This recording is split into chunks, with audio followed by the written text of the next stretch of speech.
Hello all, welcome back to Be A Creative. Today's video I am making 3 tags that are based off of some collage art that I did for the Index Card a Day Challenge. I really liked how some of these turned out. I have a couple of swaps coming up and I wanted to turn them into tags. This video is going to be a little different than what you normally get from me. Based on the unspoken norms of social media, I'm obliged to tell you that this video is less about watching me create art while I literally tell you what I'm doing, and it's going to be more of a little chat and craft. Because I recently discovered something, and I was kind of shook, and decided that I wanted to share what I discovered, because there may be some of you out there who are discovering the same thing, or already knew about it and didn't have a name, or maybe you didn't realize that it was as prevalent as it was. So I'm not really going to be talking about what I'm doing, and I left in a lot more of the hemming and hawing over placement than I do normally in my videos, and that's for a very specific reason. It's going to tie into what I'm getting ready to talk about. Okay, I'm sure you guys are on the edge of your seat.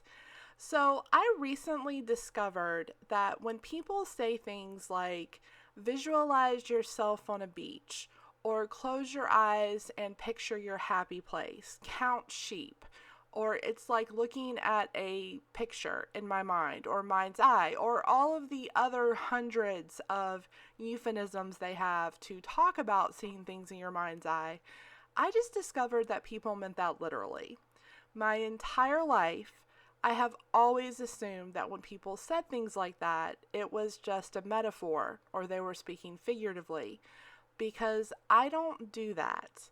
When I close my eyes and try to imagine something with my mind's eye, it's just black. I don't get any type of mental image or visualization. I don't get anything. And that's how I thought everyone was. So, for example, when I'm reading a book, and I absolutely love to read, I am not bombarded with tons of mental images of what the characters look like or the setting looks like. In fact, if there's a lot of description in the book, I get really bored, and I kind of just skip those parts because I don't see anything. So I've always been really curious as to why people would get so upset when they would watch a movie and be like, that character looks nothing like what I imagined. And I'm like, what are you talking about? I have never understood that. Or when I have a friend that meets someone that they've never met before, but maybe have talked to them on the phone, and they're like, oh, you didn't look anything like what I pictured. Well, like, what are you talking about? I have never understood that, because I don't do that. It's just a blank. That doesn't mean that I don't have an imagination. I do. It just means I don't see it. I stumbled across this on, I was down a YouTube rabbit hole binge, and I'm sure you guys know what that's like. And the only reason I found out that people are able to visualize things in their head is because I stumbled across this YouTube video by a really prominent YouTube artist called Hello Alice. And the name of the video was I'm an artist with aphantasia. And I was like, well, what the crap is this? So I watched it, and listening to her talk, I was completely shook because she was basically describing everything that I thought I knew.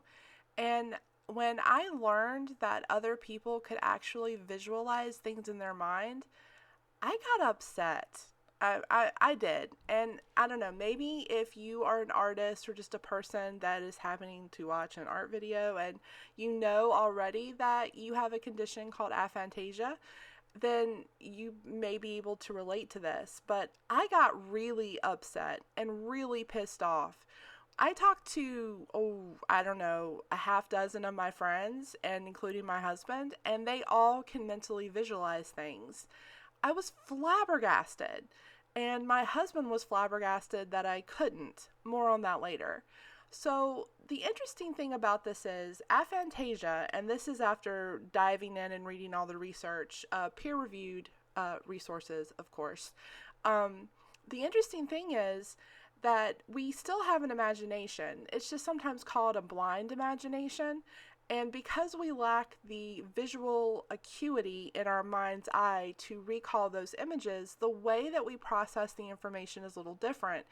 And knowing this, it explains so much about me and my life and how I am as an artist, which is why this is specific.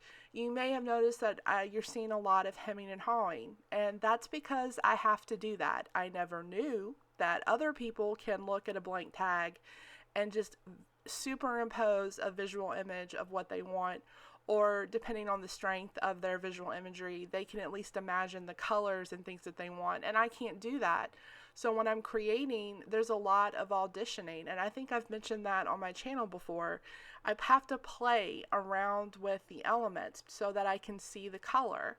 I have to keep things in eyesight because I can't mentally click through. I've never been able to do that. And you may be thinking, Shannon, a lot of people are not able to make decisions. And it's not really about decision making. It's about needing to see what I'm doing. And like I said before, I've always been that way. When my husband and I were talking about this, he confessed that all of the years that we've been together, he would get really frustrated when he was trying to describe something. And after 5 minutes, it would just be like, you know what? I don't know. I don't know what you're talking about. I need to see it. I've always been that way. I am never able to, like, if you spell something out to me, I'm like a child. I can't tell you what you're spelling. I have to write it down, or I have to literally draw the letters in the air with my finger because I can't picture the letters. I internalized that. I thought it just meant I wasn't smart enough to be able to do that, or to do math in my head. I can't visualize the numbers. I've never been able to. And again, I internalized it. I thought it just meant I wasn't smart enough. And I've been feeling really crappy as an artist because it is really hard for me to draw without a reference.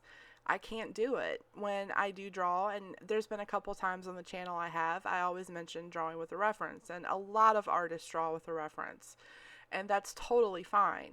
But when I want to draw something from my head, I have to look at, I don't know, 15, 20 different references sometimes just so I can figure out the angle of something because I don't mentally picture it. Like I said, I was devastated, honestly. I know that seems like a really extreme word, but I was quite frankly devastated when I found out that this is atypical. That for the 98% of the population, they have some type of visualization process in their head. And I'm just flabbergasted. I literally have no way to imagine what that's like. I know that I would love to be able to conjure up an image in my head of my father who passed away 5 years ago. I would love to be able to relive some of those memories with him instead of having to go look at a picture to see his face. I would love to be able to create in my head and see the wonderful paintings and pictures that I imagine. I can't literally imagine what that must be like. So after discovering this, I was in my feelings for a little bit, but I eventually started to reframe it and started to think about some of the advantages that aphantasia has given me. One of those would probably be the way that I think and process information. I'm very analytical because of this, and while I am able to think abstractly, I work really well with conceptual thinking. And that Hello Alice does a really good job of explaining, because my husband was like, well, what do you do? Like, because you're obviously able to create art.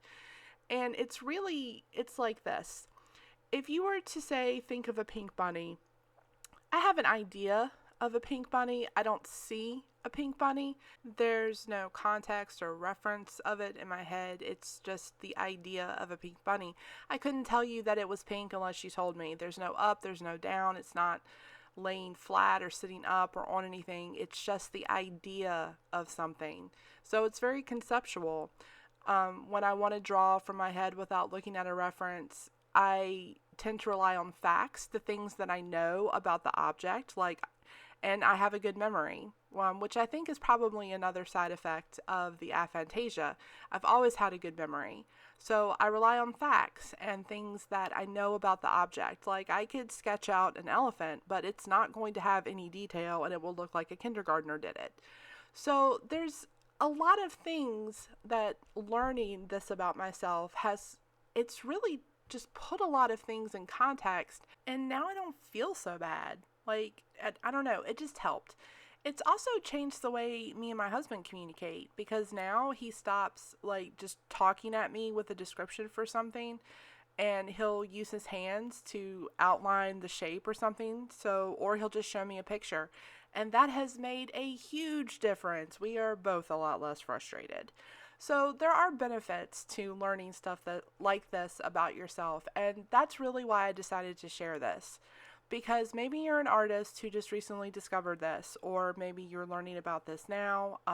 Sorry, but it's going to be okay, because I think ultimately that the more that you know about yourself, the better you are to understand and grow as a person. As devastated as I was to learn this, I don't regret finding it out, because now I'll be able to find workarounds, and it helps explain, like I said 1,000 times, so many things. So these are the finished tags, and you may have noticed that I did use the originals as a reference, and that's okay. All right, guys. Let me know what you think about all this. Kindness, please. I don't do rude and trolls. I don't do that. So let me know what you think. If you experience this yourself, or if you know someone who has aphantasia, what it's like for them. Or if you have questions, let me know, and I'll be happy to answer them. Thanks, guys, and I'll see you next time.